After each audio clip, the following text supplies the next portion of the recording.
सबको एक बार फिर से प्रभु यीशु मसीह में जय मसीह की। और फिर से मैं आज आपके सामने एक छोटा वचन लेके आई हूँ।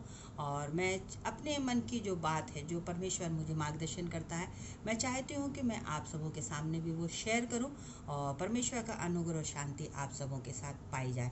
और जैसे कि आप जानते हैं कि अभी ये सब कोरोना वायरस का समय जा रहा है और बहुत लोग भयभीत हैं, परेशान हैं। और कई लोगों के धारणा है और हम लोग भी ये मानते हैं कि जो स्थिति आज की बनी हुई है देश में, वो संख्या अभी बढ़ती ही चली जा रही है। बहुत सारे लोग जो हैं इससे ग्रसित हो रहे हैं और एक डर, एक भय सभी के मनुष्य के जीवन में है। पर अचानक से ये सारी बातें क्यों हो गई, जिसके लिए मनुष्य तैयार भी नहीं था। परंतु यदि हम देखें, यदि हम पुराने वचन के अनुसार देखें, तो परमेश्वर ने हम सबों को कहा है और बताया है कि हमें पाप से दूर रहना है, क्योंकि परमेश्वर पाप से नफरत करता है, पापी से नहीं। जैसे कि हम यदि कहें कि इजरायली जो लोग थे, जब मूसा उनको इजराइल से निकाल के लेके आया था और उन्होंने कहा था कि मैं उस देश में ले जाऊंगा जहां दूध और मधु की धाराएं बहती हैं। परंतु वहां पे हम देखते हैं कि जो इजरायली लोग थे, उन्होंने परमेश्वर की बहुत सारी आज्ञाओं को तोड़ा और वो अपने मुताबिक, अपने मन की इच्छा से के अनुसार वो चलते थे। जहाँ उनको बड़बड़ाना है, जहाँ उनको कुड़कुड़ाना है, जहाँ उनको जैसा उनका मन करता था उस हिसाब से वो मूर्ति पूजा या बहुत सारी बातों को जो परमेश्वर की दृष्टि में बुरा है और वो करते चले गए। और दिन प्रतिदिन हम देखते हैं कि परमेश्वर की जो दृष्टि थी उनके ऊपर, जो करुणा की दृष्टि थी, उसके कारण वो उस देश में जाने नहीं पाए, क्योंकि उनके जीवन के द्वारा परमेश्वर दुखी हुआ। उसी प्रकार यदि हम देखें, क्योंकि परमेश्वर का वचन हमेशा जीवित है, वो आज और कल और हमेशा एक सा रहने वाला परमेश्वर है। उन्होंने हमसे वायदा किया है कि वो हमारे साथ रहेगा। और परमेश्वर चाहता है कि जो हमारा जीवन है, यदि हम पवित्रता के साथ जीवन जीते हैं, तो परमेश्वर के उस अनंत राज में हम जाते हैं। ये चाहे महामारी आ जाए, चाहे बहुत सारी विपदाएं आ जाएं, क्योंकि अभी हमें मालूम है कि दुनिया के जब जैसे जैसे अंत का निकट आरंभ होगा, बहुत सारी हमें तकलीफ़ों का सामना करना पड़ेगा। पर परमेश्वर कहता है कि मैं अपने लोगों को वहाँ से बचा लूँगा। जैसे कि यदि मैं देखूँ तो सदोम और अमोरा की जहाँ बात करते हैं, जहाँ अब्राहम परमेश्वर से कहता है, क्योंकि हम देखते हैं कि सदोम में दिन प्रतिदिन पाप बढ़ता चला जा रहा था और परमेश्वर की दृष्टि में क्या था कि वो देश नज़र में था। और परमेश्वर कहता है वचन उत्पत्ति 18 और उसके 20 में इस प्रकार लिखा हुआ है, फिर यहोवा ने कहा कि सदोम और अमोरा की चिल्लाहट बढ़ गई है और उसका पाप बहुत भारी हो गया है। जब पाप बहुत बढ़ जाता है तो परमेश्वर का मन खेदित होता है, दुखी होता है। और वहाँ पे परमेश्वर उसके विनाश करने के लिए मन बना चुका था कि इस सदोम को मैं नष्ट कर दूंगा, क्योंकि उसकी दृष्टि में इस शहर के लोगों में पाप बहुत बढ़ गया था। परंतु अब्राहम वहाँ पे कहता है कि यदि प्रभु परमेश्वर, यहोवा परमेश्वर, यदि यहाँ पे 50 लोग भी धर्मी होंगे तो क्या तू इन लोगों को बचा लेगा? तो परमेश्वर कहता है कि हाँ, मैं बचा लूँगा। और इस प्रकार अब्राहम कहता चला गया कि यदि 45 होंगे या 35 होंगे, 30 होंगे, 25 होंगे, इस प्रकार यदि वहाँ पे धर्मी होंगे तो क्या तू उनको बचा लेगा? परमेश्वर कहता है कि हाँ, मैं बचा लूँगा। यहाँ आते आते बोलते हैं यदि वहाँ पे 5 भी यदि होंगे तो क्या तू उनको बचा लेगा? परमेश्वर कहता है कि हाँ, मैं उनको बचा लूँगा।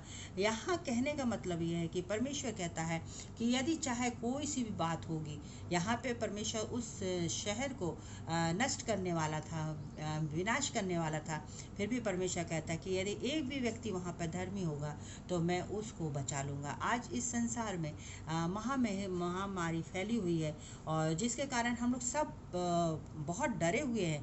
परंतु हमारा परमेश्वर का वचन, जीवित परमेश्वर का वचन है, वो कहता है कि इतने में भी हम तुमको बचा लेंगे यदि हम परमेश्वर की दृष्टि में धर्मी हैं, परमेश्वर के अनुसार चल रहे हैं। आजकल हम देख रहे हैं बहुत अच्छे अच्छे वचन बताए जा रहे हैं बाइबल में। जितना हमारा चर्च बंद किया गया है, जितनी हमारी सामूहिक प्रार्थनाएं बंद करी हैं, जितनी हमारी कॉटेज प्रेयर हो गई, जहां हम गांव-गांव जाके परमेश्वर का वचन, सुसमाचार सुनाते थे, वो सारी बंद हो गई योजनाएं। परंतु परमेश्वर ने और द्वारों को खोला और आज हम देखते हैं कि मोबाइल में जगह जगह पर आज पूरे प्रचार की बातें, परमेश्वर के वचन की बातें हो रही हैं। जब हम खोलते हैं तो मतलब हर क्षेत्र में हर पास्टर लोग हैं, घर के लोग हैं, सब प्रभु की सेवकाई के लिए सुंदर सुंदर वचन को, सुंदर सुंदर गाना के द्वारा एक माहौल उन्होंने एक धार्मिकता का बना लिया। ये बहुत अच्छी बात है और परमेश्वर के वचन, सुसमाचार और तेज़ी से बढ़ाया जा रहा है। और यहाँ हम सभी के वचन को ये जब हम सुनते हैं तो उसमें एक ही चीज़ पाते हैं कि सभी लोग जो ये मान रहे हैं कि ये सारी चीज़ें हमारे पापों के कारण आई है, और इतना पाप इस संसार में बढ़ गया है जिसके कारण परमेश्वर दुखी है। और ये समय है कि जब हम अपने पापों को मांगे, अंगीकार करें और परमेश्वर के राज्य के लिए तैयार हो जाएं। क्योंकि जैसा कि मैं अभी देख रही हूँ कि अपने एक बहुत सुंदर उसमें एक पासवान है जो बहुत अच्छा उसमें ये चीज़ बता रहे हैं और डायरेक्ट बता रहे हैं कि जो हमारे पास्टर्स लोग हैं, जो प्रचारक हैं और जो धर्म के उपदेशक हैं और जो मंडली के बड़े बड़े डीकन्स लोग हैं और जो मतलब जो बड़ी ऊंची पदवी के लोग हैं, उनको वो सतर्क कर रहे हैं, बार बार कह रहे हैं कि हम जब परमेश्वर का सुसमाचार प्रचार कर रहे हैं तो सच्चाई के साथ कर रहे हैं। और वो बहुत अच्छी बात है कि करें, परंतु सबसे पहले हमें अपने आप को भी देखना है, हम कहाँ गलत हैं कहाँ सही हैं। यदि हम गलत हैं और सुसमाचार सुना रहे हैं तो उसका कोई फ़ायदा नहीं, परंतु यदि हम अपने आप के भी जीवन को देखते हुए अपने जीवन को भी सुधार लें और फिर उसके बाद बढ़ चढ़ कर परमेश्वर के सुसमाचार प्रचार को करते हैं और एक सच्चाई को लोगों के सामने लाते हैं कि हमें पाप से दूर रहना है। सचमुच में परमेश्वर पाप से नफरत करता है और पापी से नफरत नहीं करता। उसने पापियों के लिए अपनी जान दे दी ताकि हम पापी लोग बचाए जाए उसके एक अनुग्रह के कारण, क्योंकि परमेश्वर कहता है कि मेरी अनुग्रह और दया तुम्हारे ऊपर बहुत है। और आज हम उसके अनुग्रह के द्वारा ही आज बचाए गए हैं और सुरक्षित हैं। आज ऐसा कोई भी सदस्य के बारे में हमें नहीं सुनने को आता है कि वो किसी प्रकार से कोरोना वायरस है या किसी प्रकार से कोई घटी कमी है। ये परमेश्वर के धन्यवाद का विषय है और मैं परमेश्वर का धन्यवाद भी देते हैं कि परमेश्वर ने अपने लोगों की सुधि ली, क्योंकि उसका वचन कहता है कि यदि एक भी धर्मी होगा तो मैं उसको बचा लूँगा। ये बहुत बड़ी बात है कि परमेश्वर का वायदा हमारे साथ है कि वो हमें बचा लेगा, बशर्ते परमेश्वर चाहता है कि हमारा जो जीवन है परमेश्वर के अनुसार चले और परमेश्वर की आज्ञाओं के अनुसार हम चलते हैं। तो परमेश्वर का वचन जैसे दाऊद अपने जीवन में लिखता है कि निश्चय भलाई और करुणा जीवन भर मेरे साथ साथ बनी रहेगी और मैं यहोवा के धाम में सर्वदा वास करूँगा। क्या हम परमेश्वर के उस धाम में सर्वदा के लिए वास कर सकते हैं? क्या हमारा जीवन सचमुच में पवित्र है? क्या परमेश्वर के ग्रहण योग है? तो यदि नहीं है तो ये समय हमें परमेश्वर ने एक दिया है, ये अनुग्रह है हमको कि एक मौका हमें दिया है कि हम अपने अपने गुनाहों से पश्चाताप करें और परमेश्वर के राज में आ जाए। एक साफ सुथरा एक पवित्र जीवन परमेश्वर के लिए ले, जहाँ पे परमेश्वर का एक वचन और मैं लाई हूँ और जहाँ पे लिखा हुआ है कहाँ पे, रोमियो और उसका 6वां अध्याय, उसमें इस प्रकार लिखा है, तो क्या हुआ? क्या हम इसलिए पाप करें कि हम व्यवस्था के अधीन नहीं वरन अनुग्रह के अधीन हैं? कदापि नहीं। परमेश्वर का वचन कहता है कि क्या हम इसलिए पाप करते जाएं कि हम अनुग्रह के अधीन हैं? परमेश्वर अनुग्रह करता है, परमेश्वर की दया है, परमेश्वर का प्रेम हमारे लिए है, परंतु इसलिए नहीं है कि हम पाप करें। वचन कहता है कि क्या अनुग्रह है तो हम पाप करते रहें। कई लोग बोलते हैं एक दिन दारू पी लिए तो क्या हुआ, एक दिन झूठ बोल लिया तो क्या हुआ।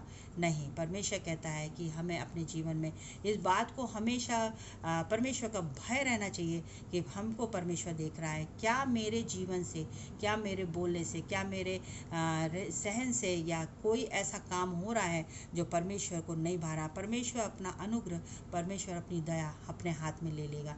परमेश्वर ने अनुग्रह जरूर किया है, पर परमेश्वर चाहता है कि हम अपने पापों से अंगीकार कर लें।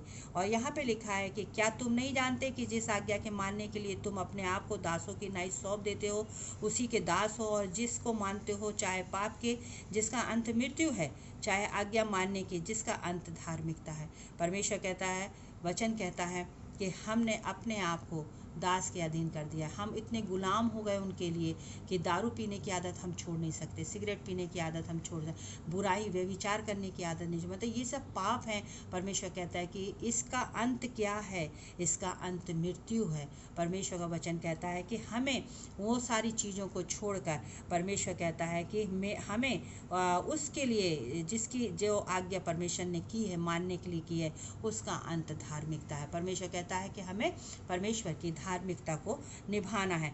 यहाँ लिखा हुआ, परंतु परमेश्वर का धन्यवाद हो कि तुम जो पाप के दास थे तो अभी मन के उस उपदेशक के मानने वाले हो गए जिसके ढांचे में डाले गए हो, और पाप के छुड़ाए हुए जाकर धर्म के दास हो गए हो।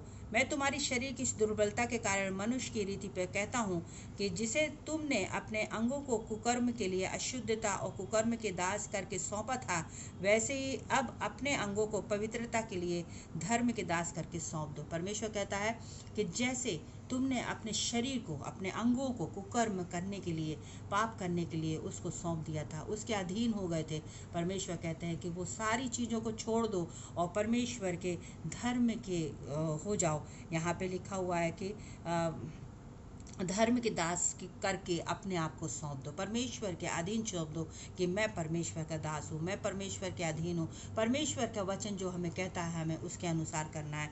तब यहाँ पे लिखा है कि तब तुम पाप के दास थे तो धर्म की ओर से स्वतंत्र थे। सो जिन बातों से तुम लज्जित होते थे उनमें से उस समय तुम क्या फल पाते, क्योंकि उनका अंत तो मृत्यु है।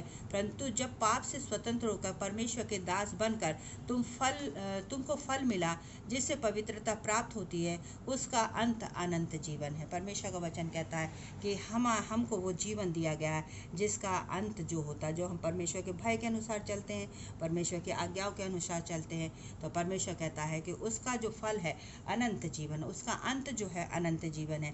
क्योंकि पाप की मजदूरी तो मृत्यु है, परंतु परमेश्वर का वरदान हमारे प्रभु यीशु मसीह में अनंत जीवन है। साफ साफ परमेश्वर का वचन कहता है, क्योंकि पाप की मजदूरी तो मृत्यु है, जब हम पाप करेंगे तो उसकी मजदूरी तो मृत्यु है।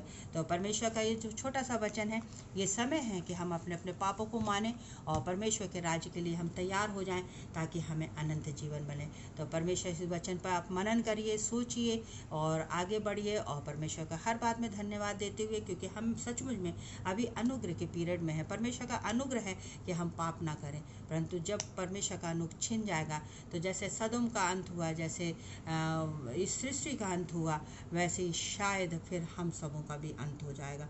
तो परमेश्वर चाहता है कि परमेश्वर ने हमें अपने स्वरूप में बनाया, हम उसके बेटा हैं, बेटी हैं, और परमेश्वर चाहता है कि हम उस राज्य में जाके रहें।